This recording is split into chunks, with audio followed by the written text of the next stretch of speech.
Imagine you are invited inside someone's whare. You haere to everyone, welcomed by karakia. And then the ceremony ends.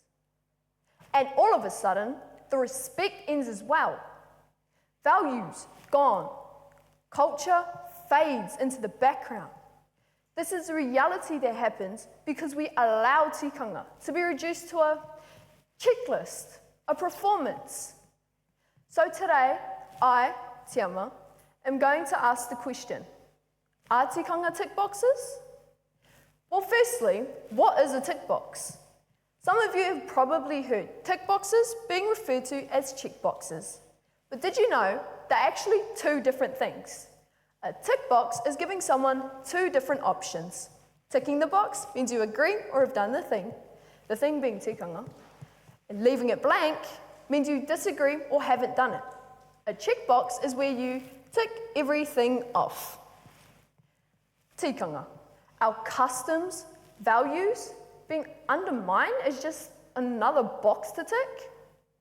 Tikanga is not just about, oh, I took my shoes off for entering the wharenui, doing a quick karakia before a kai, or washing your hands after leaving the urupa.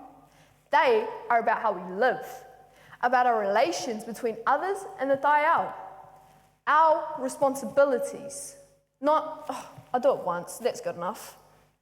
Although, in today's world, tikanga is gaining more recognition as part of Aotearoa culture. However, we face a significant challenge of treating tikanga as a superficial act, turning it into a sort of shell of its former self. For example, how many times have we seen someone doing a karakia that doesn't understand and doesn't care about what it means? People doing these little things purely because it is expected of them, not because they care about why. And this is called symbolism without substance.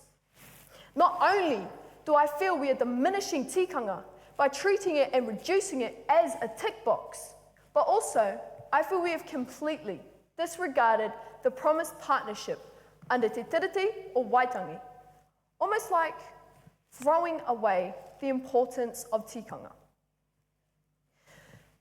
And yes, I understand this isn't just about Māori. This applies to everyone here in Aotearoa. I know tikanga isn't just a Māori thing.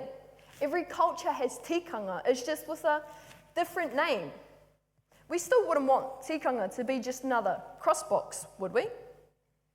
In order to uphold tikanga and the promises that have been broken in the past, maybe try going deeper than just pronunciation, but the whys behind what we do, like why we do not wear our shoes inside.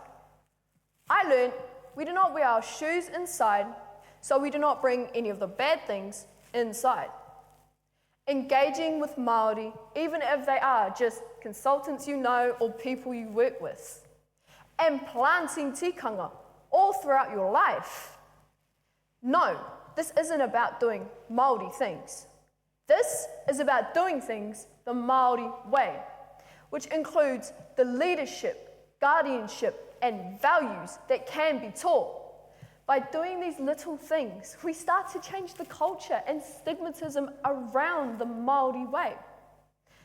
Of course, I can talk about all the ways we can avoid treating tikanga as tick boxes, but why talk about fixing something when we don't even know the dangers of it? Well, not dangers, more like reductions. Like we reduce the depth and meanings behind tikanga, creating misunderstandings that look bad for all Māori, even if it is just a one person misusing tikanga. This creates an opening for something called tokenism, putting the bare minimum effort into something that is supposed to be important, just to look inclusive. But we should still try and learn more. Learning tikanga Māori is a long journey as you're trying to navigate your way through the sea of countless different tikanga. And tikanga varies no matter where you go, as it's not a one-size-fits-all kind of thing. in order to uphold tikanga to the fullest. Learn the whys behind what we do, so you can create a connection to them, making them more than just a policy or rule we have to follow. Try having a cup of tea with a kaumātua. You'd be surprised at what you learn. Learning things we would have never thought about, like how many of us probably didn't think about if we were treating tikanga as tick boxes. The real question is, how did tikanga even end up getting treated like tick boxes in the first place? Well, people face this pressure to meet diversity goals. Things like, you need to do this. Oh, no, don't do that. That's not how I grew up doing it. And so, an irrational fear builds, and it builds, and it builds. So we do the bare minimum, not bothering to engage, but just to perform.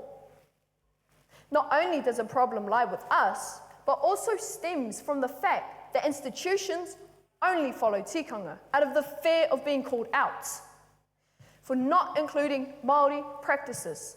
And once again, we go down a list. Tick, done. But I haven't answered the question.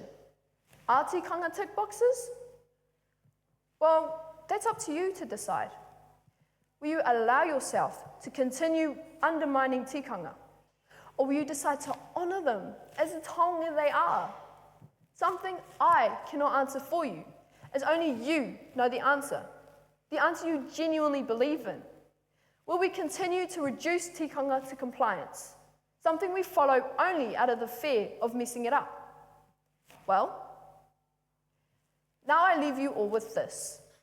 Remember, tikanga isn't just a side character we should only remember when it's needed, but the whole show, something we need on a daily basis, not just a little tick down the list. Tick, tick, tick.